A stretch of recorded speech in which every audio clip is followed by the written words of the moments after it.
All right, Krystal, what's on your radar? Well, we've been reporting on election 2019 this week, and I didn't want you to miss out on a genuinely historic result which occurred in Kentucky. So for the first time in state history, Kentucky elected an African American to the post of Attorney General. Daniel Cameron, a former Mitch McConnell aide, became the first African American elected in their own right to actually any statewide office in the Bluegrass state, a state which, by the way, is overwhelmingly conservative and 87% white. I'm sure you were well aware of Cameron's trailblazing election, though, given the overwhelming celebration of his achievement by civil rights leaders, Democratic politicians, elite media, and all of the folks who typically celebrate such identity-based achievements, right? The white women who were horrified when AOC endorsed white man Bernie Sanders, the pundits who told me you have to be sexist not to support a woman, and those who support Kamala because of her identity as a black woman, they must have been elated by Daniel Cameron's victory, right? After all, if you can't see it, you can't be it. So if the thing that matters is identity politics, surely Cameron's victory would be widely celebrated. Wait, what's that you say? Virtually no Democratic politicians said a damn thing? Weird. Perhaps that's because identity politics is a thin gruel to be offered by the Democratic Party establishment, corporatists, and media elites in lieu of actually delivering anything of consequence. And the lack of even one mention of Daniel Cameron's election shows you that they are well aware just how shallow it really is. Now look, I don't want to pretend that race and gender glass ceiling breaking is meaningless. It's not. I loved that the first president my kids knew was a black man. It does make a difference to see people of color and women in leadership roles. But if those people pursue the same racist, classist, elitist, crappy policies as their white brothers and sisters, well, it's not really change we can believe in, is it? If you're an immigrant getting deported, does it matter to you that the deporter-in-chief is the first African-American president? If you're in jail for marijuana possession or because your kids were truant at school, does it make a difference that it's Kamala Harris who gleefully prosecuted you? Aren't you delighted that Kellyanne Conway was the first woman to run a successful presidential campaign? The truth is so obvious that it's actually embarrassing to state it. What you do, the policies you advocate for, and the people that you help matters. And it matters a lot more than having equal diverse representation in the advocacy and implementation of racist, anti-working class policies. It was Democrats who put in place the racist 100-to-1 crack sentencing disparity. Thanks a lot, Joe Biden. Democrats who proudly destroyed welfare as we know it. Democrats who let the banksters off the hook so they could pillage African American and Hispanic communities with their subprime mortgages of mass destruction. I could spend the next 10 hours in a filibuster of woke Democratic hypocrisy on this issue. Just consider Tulsi Gabbard. She's a woman of color running for president. Why does she get zero love from the left? It's because she doesn't step in line for the pro-war policies that have hijacked the party. If you're a millennial drowning in student debt, do you care that President Platitude Pete the Millennial is the one who lets you keep drowning in your student debt?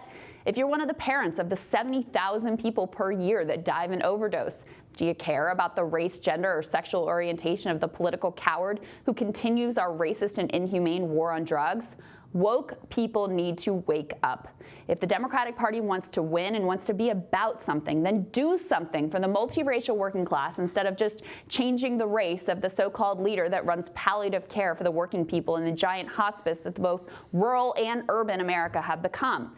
And by the way, if you don't believe the suffering of the white working class is just as real as that of the black and brown working class because they have privilege, people have watched their jobs shipped overseas and their towns flooded with drugs and their young people sent off to die in war, all by a bipartisan consensus, then you are just as heartless as those who would put precious immigrant babies in detention centers. This isn't a suffering Olympics where we get to stand in judgment of who is most oppressed. If Democrats want to be the party of working people, then they can't pick and choose which people. And if they want to continue being the party of the professional managerial class, throwing a bone of identity politics to the black and brown working class to keep them in the tent simply because at least we're not out and out racist like the other team, well, that is not a party I want to be part of. I was listening yesterday to Bernie Sanders' interview with Mehdi Hasan on his podcast Deconstructed. Mehdi asked Sanders if he would commit to a vice president who was not another white guy. Take a listen. All I'm saying is you wouldn't rule out an all-white or an all-male ticket. You're not saying there has to be any conditions. Look, we have months to go. We will take a look at the best potential candidates who are out there. We're not ruling out anything right now. That's what I was just checking. You're strongest not ruling out anything. And best. But this is what I will say, which is most important. Trust me, that my vice presidential candidate will be a strong progressive. My vice presidential candidate will be a strong progressive, period. it actually takes courage to say that the ideology matters first and foremost. And if it's a woman or a person of color, so much the better. So Democrats, you have a choice. Celebrate Daniel Cameron. Celebrate it when he prosecutes women for trying to get an abortion. Celebrate rollbacks of worker protections and more mass incarceration because at least he's the right color. Or get off this idea that identity politics are the only thing that matters, because by the complete silence on Cameron's election, you have shown that obviously it's not. Leave your identity politics at the door and start evaluating people by the content of their character and their record, and not by some BS woke signaling that no one believes anymore, including, I might add, the demographic groups you're pandering to. Otherwise, prepare for another 4 years of this.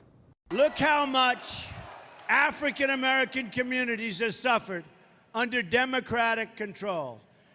To those I say the following: what do you have to lose? It was pretty stark. I actually went and Googled, like, somebody must have said something about the fact that he was the first African American elected statewide ever. Nothing. Yeah, they won't say anything. Nothing. It's funny because I remember Kellyanne, that was her favorite line right after. She was like, I'm the first woman to successfully run a presidential campaign. And it's funny because a lot of this is a trolling aspect, which is that if you know that it would have been the Hillary Clinton campaign, that it would have been, it would have been nauseating, the amount of like, oh my gosh, like we did it and all this. And yet, if anything similar is accomplished on the Republican side, I mean, the amount of celebration of it would be 1/20th, 1/25th of the similarity. And that's because there's not a consistency. And what you're getting at is that there shouldn't be a consistency because this whole standard is ridiculous. It should be all about class politics, is that making it and focusing it solely upon this like racial and gender identity for how we can talk across different people is just not, and that's just not how you create a cohesive body politic. Like we can't be a functioning democracy that way. Well, and it's completely for people who engage in this kind of politics, it's completely obvious when you're talking about a Sarah Palin, when you're talking about a Kellyanne Conway, when you're talking about a Daniel Cameron, you go, well, of course we won't support them no matter their gender or race because the policies are not what we support and we think they're bad for people. But when it's AOC backing Bernie Sanders, because she has legitimate ideological reasons to do so, it's like, oh my God, how could she do that? How could she like stab women in the back that way? There's such a lack of awareness around this. It was whole like thing. during the Women's March, whenever they excluded the pro-life women who were like, we want to be a part of the Women's March, and they're like, no, you're not part of this. It's like, well, wait a second here. Like, what is this actually about? And that's where the farce of it all just begins to collapse. And if you want to have a Democratic march, like, go ahead, right? But like, don't speak on behalf of all people. That's what really, I think, drives some people on the right especially crazy, is that speaking on behalf of communities. I mean, as somebody myself, I mean, I get called a race traitor all the time for my beliefs, and I'm like, excuse me, like the whole point of coming to America is so we didn't have to live in these like structures of race and caste and all these old world institutions which were imposed on us, which you get born into. It's about you get to choose to be whatever you want to be, and if you don't, which we currently live in an economic system that behaves that way, then we should fight for one that actually makes it so that we can. Yeah, and look, like I said, I do think it represents progress that we elected the first black president. But even more important than that is the policies that are pursued and how it impacts black, brown, and other oppressed communities around this country every day. And that's where the emphasis should be. Next on Rising, Democrats are putting out the big bucks for major ad campaigns. Former Trump campaign officials are expressing concerns about the GOP's strength in the suburbs. And Republicans are split on how to conduct a Hunter Biden investigation. Hill's editor-in-chief Bob Cusack is going to debrief us all on this next.